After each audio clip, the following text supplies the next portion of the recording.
Soy Osvaldo Canales y hoy entrevistamos en exclusiva a Andrés Arau, a quien le damos muchísimas gracias por el espacio que nos da en esta agenda. Andrés, muchas gracias por estar a través de Hispan TV.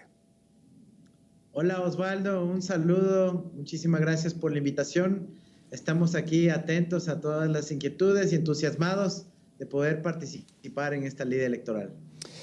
Un tema bastante complejo que ha tenido que ir sobrellevando la centroizquierda ecuatoriana, y allí me quiero puntualizar con lo que ha salido recientemente. Cuando uno cree que se frenó ya la ola en Ecuador y que terminó por inhabilitar al expresidente Rafael Correa, ahora el Consejo Nacional Electoral, Andrés, de su país analizó y dice que tendrá y verá el proceder de la candidatura correísta encabezada por usted, aspirante a la presidencia, tras la descalificación de Rafael Correa a vicepresidente, y que existe una eventual descalificación de todo este binomio. Así lo manifestó este lunes la presidenta de la entidad, Diana Atamiat.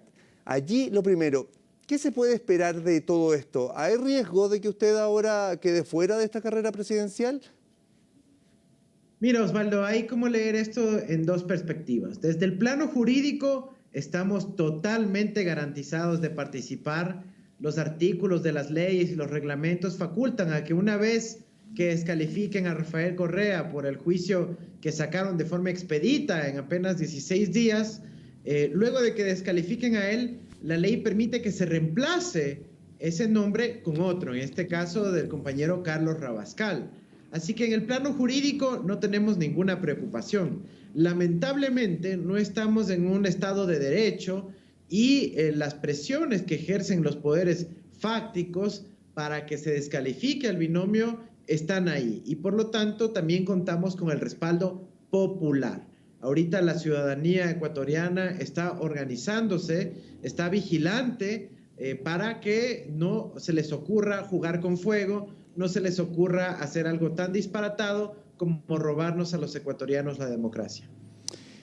Andrés, antes de continuar esta conversación, quiero revisar rápidamente la ruta que ha seguido su carrera política para llegar a estar en esta carrera a la presidencia ecuatoriana. Tiene tan solo 35 años, pero a estas alturas, licenciado en Economía y Matemáticas por la Universidad Estadounidense de Michigan, es magíster en Economía del Desarrollo por Flaxo, Ecuador. En el año 2009 ingresa al Banco Central de Ecuador, donde llega a ser director general bancario entre los años 2011 y 2013. Luego asume como subsecretario de la Secretaría Nacional de Planificación y Desarrollo. Para el año 2015, el expresidente Rafael Correa lo nombra ministro de Conocimiento y Talento Humano, y también dirigió en algún momento el Ministerio de Cultura. Y desde 2017, tras la llegada de Lenín Moreno a la presidencia, se ha dedicado a la academia. A finales de 2017, junto con un grupo también de economistas, fundó el Observatorio de la Dolarización e inició estudios de doctorado sobre economía financiera en la Universidad Nacional Autónoma de México. Ya son una vasta experiencia que muchas veces dicen, pero es un candidato bastante joven. Hoy está como candidato a la presidencia de Ecuador. ¿Y cómo califica la situación actual desde su plataforma actual de candidato a la presidencia? ¿Cómo califica que está Ecuador? La administración de Lenín Moreno no ha ahorrado esfuerzos en la actual administración para frenar el retorno político del expresidente Rafael Correa. Mira, primero agradecerte por esa lectura de la hoja de vida. Como está claro, ha sido una vida entera de formación y de servicio público, y ahora vamos a poner toda esa experiencia, esos conocimientos al servicio del pueblo ecuatoriano, ¿no? Ese es nuestro objetivo, nuestra aspiración, y por eso hemos asumido este desafío. Y lo hemos asumido en un contexto tan duro, ¿no? Un contexto en donde el gobierno de Lenín Moreno literalmente ha priorizado la muerte por sobre la vida, ha priorizado los intereses de unos pocos privilegiados por sobre la mayoría de las familias ecuatorianas, en donde ha habido una destrucción de la institucionalidad ecuatoriana en todos los aspectos, pero entre ellos la independencia judicial, en donde la prioridad del gobierno de Moreno ha sido la persecución política a Rafael Correa, a su movimiento, a la gente que tiene adhesiones hacia él, en vez de priorizar la generación de oportunidades económicas, educativas para las familias ecuatorianas. Así que esta es la situación en la que nos encontramos y nosotros entramos a una propuesta directa. Nuestra principal prioridad es volver a darle dignidad a las familias ecuatorianas. El escenario de la pospandemia nos plantea unos retos económicos enormes, donde debemos partir con una seguridad social de emergencia para que las familias tengan algo de dinero en sus bolsillos y puedan alimentar a sus hijos, evitar una crisis humanitaria y luego a partir de ahí generar una recuperación económica con la generación de empleo y trabajo para todas las familias ecuatorianas. Ahora, Andrés, ¿qué pasa con las fuerzas políticas de izquierda en Ecuador hoy día? Con todo este movimiento político donde el expresidente Rafael Correa intentó, con todas las herramientas que tenía, volver también a pararse frente a los ecuatorianos desde la esfera política. Osvaldo, la situación en el Ecuador no es alentadora en la perspectiva puramente política. La revolución ciudadana, el progresismo, la centroizquierda ecuatoriana ha tenido que mutar a 8 partidos diferentes. 8 partidos diferentes porque cada que va mudándose de partido lo van proscribiendo, lo van eliminando. Este es el 8º partido que nos ha acogido, Centro Democrático, como lo dice su nombre, un partido de centro, pero que ha abierto sus puertas para que el progresismo pueda expresarse y constar en las papeletas electorales del próximo febrero. Sin embargo, a pesar de esta proscripción política, nosotros representamos a casi el 40% de la población ecuatoriana. Y ese apoyo mayoritario contundente se ha visto reflejado ya en el escenario de las encuestas, de los sondeos electorales, en donde estamos liderando y por bastante a nuestros seguidores, no que esto sea un acto de sobreconfianza, sino de agradecimiento a ese apoyo popular, a ese apoyo del pueblo ecuatoriano que va a significar un triunfo contundente y finalmente recuperar la patria, recuperar las instituciones y la recuperación económica de las familias ecuatorianas. Ahora, me interesa volver un poco a la primera pregunta, cuando hablamos de términos de independencia. Desde su punto de vista, ¿qué tan independiente es el Consejo Nacional Electoral hoy día como para tomar las decisiones? Me refiero a lo que habíamos ya abordado sobre la posibilidad incluso de que quede fuera el binomio definitivo que en principio estaba conformado por usted y Rafael Correa. Mira, nosotros sabemos que hay presiones enormes. Ha habido inclusive un pacto que se hizo público entre los 2 grandes partidos de derecha, sectores oligárquicos de la sociedad ecuatoriana, que han dicho que van a disponer al Consejo Nacional Electoral que les defienda a ellos y no al resto. Hemos tenido pronunciamientos de uno de los candidatos banqueros que ha dicho que hay que depurar la papeleta electoral para sacar a sus opositores de ahí, y nosotros lo que hemos dicho es que hay que respetar esa diversidad ecuatoriana y que toda esa rica diversidad se pueda reflejar en la papeleta electoral, que no se descalifique a nadie, sino que participemos todos. Ahora, el Consejo Nacional Electoral está sujeto a estas presiones, pero sinceramente yo confío en que las autoridades actuales, por más que estén recibiendo estas presiones, van a actuar conforme a derecho, van a actuar conforme a la ética política y permitir que la mayoría de los ecuatorianos pueda votar por quienes ellos quieren votar. Así que desde ese lado yo tengo tranquilidad. Yo estoy seguro que las autoridades del Consejo Nacional Electoral nos permitirán esa participación. Pero si es que deciden jugar con fuego, si es que deciden proscribir una vez más la participación política del progresismo, que representa casi la mitad de la población ecuatoriana, yo creo que van a enfrentar una situación de angustia, porque la ciudadanía tiene ya una opción tomada y no se les va a permitir ir por esa opción, y la ciudadanía estará vigilante y organizada con una presencia a nivel de todo el territorio nacional. ¿Y qué significó puntualmente la inhabilitación del expresidente Rafael Correa para estas elecciones? Mira, Rafael Correa participó en un proceso de primarias en Centro Democrático. Él sale victorioso de las primarias para candidato a vicepresidente. Hacemos la aceptación de la candidatura de manera telemática por las restricciones de la pandemia y empieza ahí a ver el ruido. Algunas autoridades, algunos voceros empiezan a decir que él no ha aceptado la candidatura y que por eso no podrá participar, a pesar de que las tecnologías del siglo XXI sí permiten hacer una aceptación electrónica telemática. Y luego, para estar recontra seguros, los poderes fácticos implementan una sentencia judicial en 16 días que termina por inhabilitarlo de la participación electoral a Rafael Correa. Así que ahí vemos claramente cómo ha habido una intencionalidad política directa de la judicialización de la política para, a través de ese mecanismo, excluirlo de la participación. Lamentablemente nosotros sí teníamos ese escenario contemplado, digo lamentable porque estamos conscientes de que vivimos un régimen por fuera del Estado de Derecho, y teníamos como plan B al nombre de Carlos Rabascal, quien obviamente ya pasa a protagonizar el binomio. Ahora, ya en la política o en la arena política más dura y de cara a las elecciones, le pregunto, ¿cómo se prepara para enfrentar unas elecciones que van a ser duras, literalmente? Mira, nosotros en nuestro principal apoyo, nuestro principal respaldo es el pueblo ecuatoriano. Nuestras cifras ya nos indican que tenemos el respaldo abrumador en todas las provincias del país.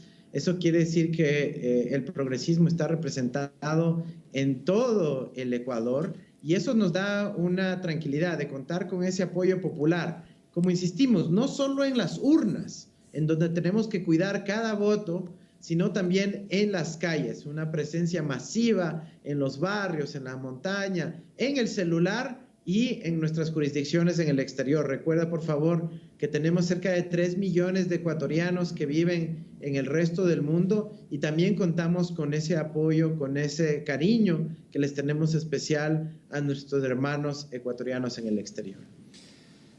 Ahora, llevarlo también a otras reacciones que han habido en las últimas horas. Líderes latinoamericanos pidieron a las autoridades ecuatorianas que respeten el proceso electoral para que haya elecciones limpias y justas. Así señalaba la misiva.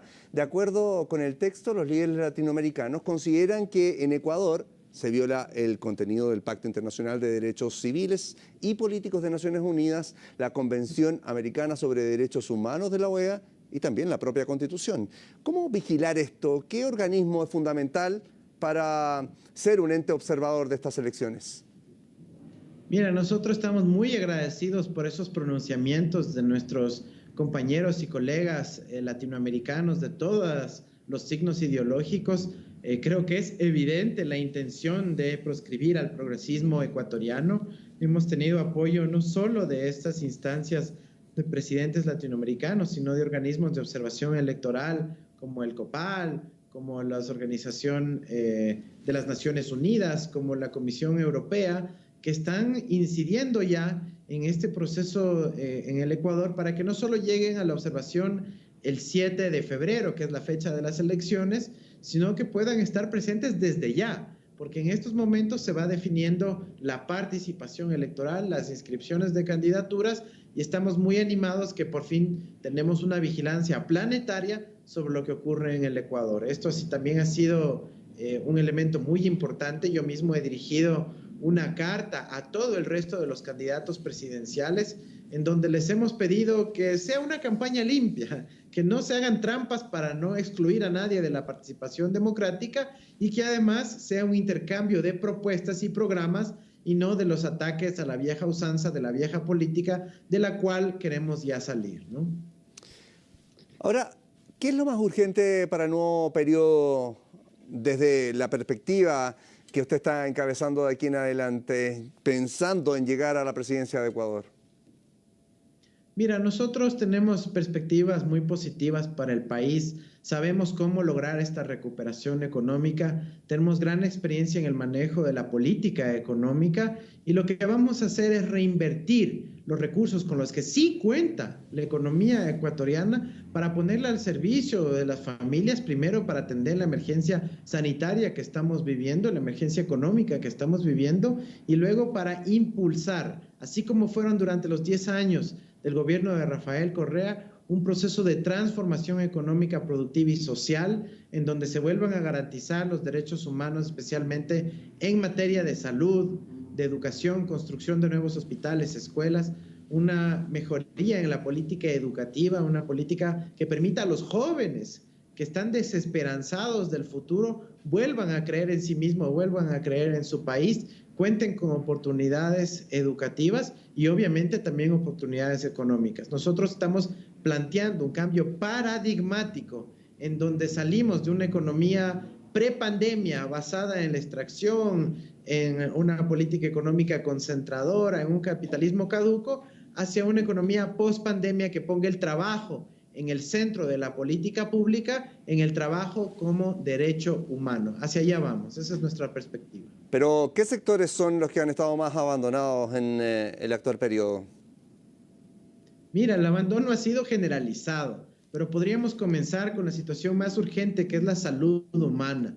Este gobierno despidió a 3.600 funcionarios del sistema de salud justo antes del ingreso de la pandemia en nuestro país. Redujo el presupuesto para la salud en la mitad de la pandemia. Ha reducido el presupuesto para la educación de forma masiva, tanto en el ámbito educativo básico como a las universidades. Hemos visto la paralización total de la obra pública en el país y lo único que ha crecido es la deuda externa, el servicio de la deuda externa a unos pocos banqueros, a unos pocos privilegiados en el exterior.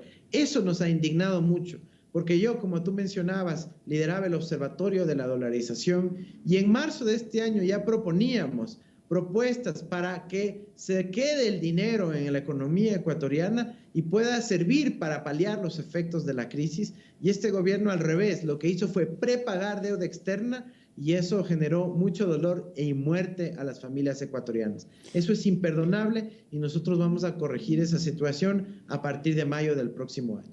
Puntualmente, muy rápido, le quiero preguntar sobre lo mismo y pensando en la pandemia de coronavirus, las imágenes que internacionalmente se dieron a conocer, sobre todo de Guayaquil, fueron bastante fuertes y dañan también a la ciudadanía en cuanto a sentirse vulnerables. Allí puntualmente, ¿cómo se va a trabajar con eso? Porque la pandemia todavía no tiene freno y hay una población que se vio resentida al estar en los principales titulares y por algo tan negativo. Se hablaba de estos ataúdes de cartón, de los cuerpos tirados en las calles de Guayaquil. Eso, sin duda, no es fácil de borrar. Mira, Osvaldo, 3 puntos. En primer lugar, el Ecuador es el país con más alto nivel de exceso de mortalidad en proporción a su población. Eso quiere decir que más personas se han muerto en Ecuador que en el resto del mundo si lo tomas en cuenta como el total de su población. Ese dato es escalofriante. Que un país como el nuestro sea el peor en el manejo de la pandemia es extremadamente doloroso. ¿Y cómo lo vamos a enfrentar? Con 2 perspectivas. La primera, la sanitaria. Eso quiere decir que tenemos que tener una política racional de bioseguridad, de quedarse en casa, de seguimiento epidemiológico, pero acompañada con incentivos económicos. No puede ser posible que le pidamos a la gente que se quede en casa, pero el trabajador autónomo que vive de su día a día no recibe un ingreso económico para compensarlo. La forma racional es juntar ambas cosas. Y luego nosotros vamos a trabajar activamente con nuestros pares latinoamericanos y mundiales en el acceso a la vacuna en América Latina. Tenemos ya conversaciones avanzadas con los gobiernos de México, de Argentina, acercamiento con otras potencias planetarias para poder contar con esa vacuna para el pueblo ecuatoriano, en donde la priorización no se dará sobre la base de los criterios de quién tiene más plata, sino sobre los criterios de riesgo epidemiológico, cuidando a nuestros más vulnerables, primero a las personas enfermas, a las personas mayores, y así logrando cubrir a toda la sociedad para salvaguardar la vida de los ecuatorianos. Vamos a un tema de índole internacional, quizá. ¿Cómo califica el rol de Estados Unidos hoy día en Ecuador y cómo se va a enfrentar en un posible gobierno suyo, digamos, lo que está acostumbrado Estados Unidos a tener injerencia sobre las decisiones de las distintas administraciones? Mira, nosotros somos amigos de todos los pueblos del mundo. No tenemos interés en crear enemistades. Lo que nosotros sí creemos es que se respete nuestra soberanía, hacerlo con dignidad. nuestras relaciones comerciales, económicas, de inversión, se van a basar en el respeto a nuestra Constitución, a los valores que respeten nuestro ambiente, nuestra economía, nuestros trabajadores, nuestro régimen impositivo, y no se vea al Ecuador como un simple lugar al cual extraer su riqueza. Pero, por ejemplo, el relacionamiento que se va a dar, obviamente no va a ser en la índole de plantear más bases militares como ha ocurrido en el pasado, como ha ocurrido en este gobierno, sino alrededor de la ciencia, de la tecnología, de la cultura, del intercambio educativo, donde nosotros vemos muchísimas posibilidades de crecimiento y de aprovechamiento mutuo, ¿no? Ahí creo que hay un aprendizaje para todas las partes, y esta es la política que nosotros impulsaremos con el gran país del norte, con los Estados Unidos. ¿Y cómo proyecta la participación de Ecuador en la región en particular de llegar a ser presidente? Mira, nosotros somos fervientes creyentes en la integración regional. Para un país de dimensiones pequeñas como el Ecuador, la integración regional es sumamente conveniente, porque así logramos construir un poder de bloque y poder relacionarnos, ahí sí, con otras potencias mundiales. Yo, por ejemplo, tengo clavado en el alma un enorme dolor que fue un presidente ecuatoriano, Lenín Moreno, el que renunció a que el Ecuador, a que Quito sea la capital de Sudamérica al salirse de la UNASUR. Eso es imperdonable, y nosotros retomaremos la integración regional a nivel de UNASUR, a nivel de la CELAC, la Comunidad de Estados Latinoamericanos y Caribeños, para impulsar políticas conjuntas que, independientemente del signo ideológico, podamos construir política en común. Por ejemplo, alrededor de la salud, alrededor de la ciencia, la tecnología, alrededor de los intercambios educativos y culturales, que creemos puede ser un eje fundamental de relacionamiento en esta región, en nuestra América. Y frente a eso, usted habla de la ciencia, de la tecnología, y allí ha sido pero fundamental para enfrentar el tema de educación durante la pandemia, la conectividad. Usted pertenece a un grupo social o de personas bastante jóvenes y que obviamente entiende lo que significa la tecnología al momento de hacer llegar el mensaje, la educación a los niños hoy día, sobre todo en pandemia. ¿Cómo está Ecuador en ese sentido, con la conectividad? El Ecuador avanzó muchísimo en conectividad durante los 10 años del gobierno de Rafael Correa. Literalmente se sembró a todo el país de fibra óptica. La cobertura en telefonía móvil también avanzó significativamente, pero en la situación actual ha habido un estancamiento en donde el espectro radioeléctrico ha querido ser vendido, regalado a unas pocas transnacionales sin tener una política de acceso efectivo a la población. Nosotros vamos a una política contundente de acceso a las tecnologías de información, de acceso al Internet. Vamos a concebir al Internet como un derecho humano, y lo vamos a lograr a través de nuestra gran empresa nacional de telecomunicaciones, sembrando más todavía cada parroquia rural con acceso a fibra óptica, y obviamente permitiendo el acceso al mismo a través de lo que llamamos becas del conocimiento, becas de la conectividad. Eso va a ser una gran política que la lanzaremos en los próximos meses, pero bueno, ya les dejo con ese pequeño adelanto que será un respiro de luz, un respiro de esperanza para las familias ecuatorianas que quieren que sus hijos, que sus hijas sigan educándose. Andrés, le pregunto brevemente, ¿cree que hay temor hoy día por parte del electorado frente a estas elecciones, considerando, por ejemplo, que el propio y actual mandatario, Lenín Moreno, trabajaba conjuntamente con Rafael Correa, bueno, y los resultados que se dieron de ahí en adelante, donde hay confianzas rotas, donde el electorado también tiene mucho que decir este 7 de febrero? ¿Cree que hay temor por parte de las personas que están con derecho a voto en estas elecciones? Mira, yo creo que es natural sentir esa desconfianza por la traición que hemos vivido, que no fue solo a unos cuantos políticos o a un partido.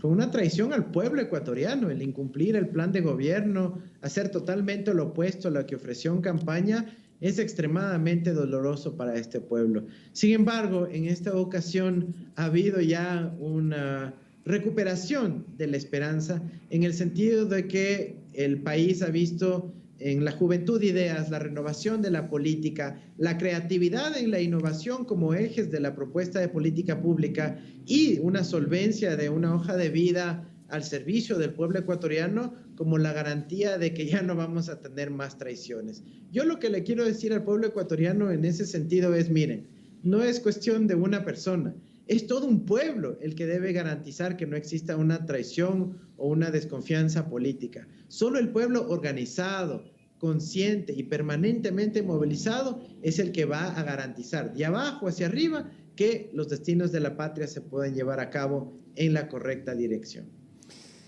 Andrés Arauz, nos quedamos con eso. Quiero agradecerle por este espacio, por esta entrevista y dejarlo desde ya invitado a ver si podemos continuar esta conversación post 7 de febrero y entender cuáles son los nuevos propósitos que vienen para Ecuador.